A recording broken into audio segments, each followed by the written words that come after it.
Sony's next acquisition is gonna be huge. So let's figure out who that's gonna be. Now we gotta keep in mind they own Crunchyroll, they own Evo, they bought Nixus to put their IPs on the PC, they bought Bluepoint so they can potentially get remakes, more remakes, let's hope some great ones. So we gotta keep in mind they've been filling in voids. They got Bungie so they can get a multiplayer game. So let's keep that in mind while we're looking at this list. Now let's start off with who they're definitely not going to be buying, and that's EA at $35 billion. Now in 2021, they made about $5 billion in microtransactions, upwards $5 billion, almost $6 billion in just microtransactions. So they could buy somebody on this list. They don't need to be purchased by Sony, right? 35 billion, Sony doesn't got that. So that's a no. Take-Two at $15 billion evaluation. Now they just invested in Zynga so they can get their games on the mobile, and they got GTA on their side with Rockstar. They're not doing that. There's no way they would decide to cut off, not half, but basically cut off an entire platform. So they wouldn't want to cut out another revenue stream with the biggest selling media content in history, better than movies, selling better than games, selling better than anything that ever come out. They wouldn't do that. So that's a no. Hopeful though, right? That'd be dope. Ubisoft. Now Ubisoft has an expertise in open world games and multiplayer shooters, but their open worlds compared to PlayStation, compared to Ghost of Tsushima, compared to Horizon, compared to God of War, no, with icons just flooding the screens, the games basically being carbon copies of each other with little iteration and little revision. That's not a Sony product. Let's be real. That's definitely not a Sony product. So they're going to remain mid, and they're also going to remain multi-plat. Nothing against the games, man. Some of them are fun, but I haven't played any Far Cry since the third one. Let's be real. Set your standards. Japanese, Bandai Namco at $16 billion. Expensive, and you don't even get From Software.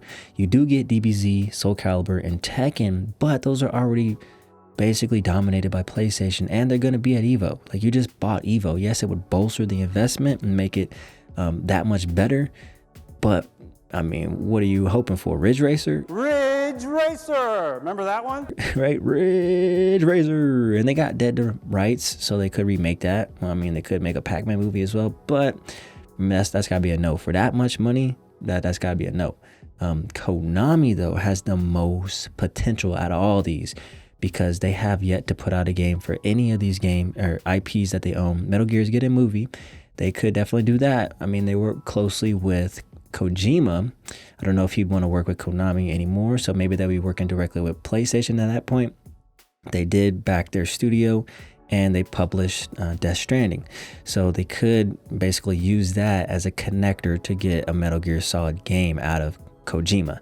Castlevania definitely could reboot the series. Silent Hill was also a movie before, and they could remake that. There's already rumors of that. So those are dormant IPs that could be that could rise from the ashes, and PlayStation could basically start off with a blank canvas. And Konami did say they're willing to license their IPs, so that's good and bad because they're open to letting people make games for them, but they're still kind of greedy. They want a piece of the pie. Now they could obviously buy them out at $8 billion for the entire company, or just buy the gaming division, which would be cheaper than $8 billion. Obviously that would be a yes. That's a yes, but it's a soft yes because we got to think about the greed of Konami. They're trying to sell skateboards and NFTs, right? They're really not in the headspace of games right now. The next one will be in Capcom at $5 billion. Yeah, they got Street Fighter, perfect on Evo. Resident Evil was turned around, and the movies, we can't say the same. So the last Ari movie was Boo Boo. The last Sony movie was also Boo Boo. So maybe, right? Maybe. Monster Hunter, great, amazing IP. DMC, it has some highs and lows. Devil May Cry 1, great. Devil May Cry 2, boo-boo. 3, great. 4, okay. DMC, Devil May Cry, a lot of people jack that's like a 50-50. And then obviously the last Devil May Cry, people thought were dope. But these aren't really substantial enough to become a premium side of PlayStation. Obviously, Resident Evil 4 could be getting a remake, but Resident Evil 4 VR is on Oculus. So that just shows me they're not working closely with PlayStation. So Capcom, no. Square Enix, though, $5 billion. Not too shabby, a little cheaper than the whole Konami. And they've had a history of a close first-party partnership. And if it's not first-party, it's timed exclusive. Final Fantasy, They also got Forspoken. They have live service experience. They have the Marvel games that they just released. Obviously, the Thor gameplay could have been a carbon copy of God of War. So they have potential there. Guardians of the Galaxy was dope. They're making Wolverine. They're making Spider-Man, obviously. They could also make the Hulk, right? A Carnage game, right? They could turn that around. It's a JRPG haven. They got tons of JRPGs. That is obviously been the mainstay of PlayStation. It's been the place for JRPGs. So it would just obviously amplify PlayStation. And I mean, it's kind of like you paying for people that are already going to be coming to PlayStation. So it's kind of like maybe, I mean, it's just solidifying the partnership. They do have Tomb Raider. So, I mean, you could also do a movie with that. You could have Tomb Raider alongside Aloy. Obviously, you need to bolster female characters, their prominence in gaming. It's risky. A lot of potential, though. It's risky. It is cheaper than Konami, but Konami, you got the blank canvas. So that I'd say is a yes. Sega at $4 billion. Now they're trying to get into the NFT space. They're building a super game though. With who?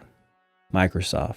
They're building a super game with Microsoft. So why would they make that big of an investment to create something that we've never heard of? I don't even know what the heck that's going to be. But they're partnering with Microsoft to make a super game. I think it was like, what, 6 years or something like that. But seeing as they're also trying to make more of a presence on the Switch though, and they got their own movie thing going on, that's a no, man. It is cheap, but they're doing some wacky stuff. They need to stay multi-plat. Sega just cannot be trusted to be exclusive to anything, not even themselves. So that's a no. They do have some cool IPs though. Bring back Jet Set, please. Kodakawa Corporation at $3 billion.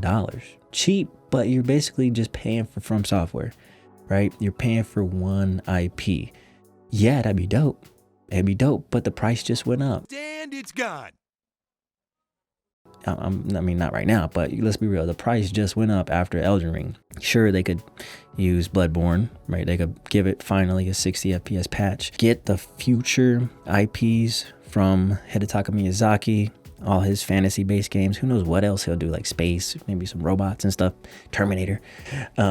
Yeah, so you are paying $3 billion for just one studio, to be honest, right? To be honest, let's be real. That's what that acquisition would be. And they said this is supposed to be bigger than Kojima.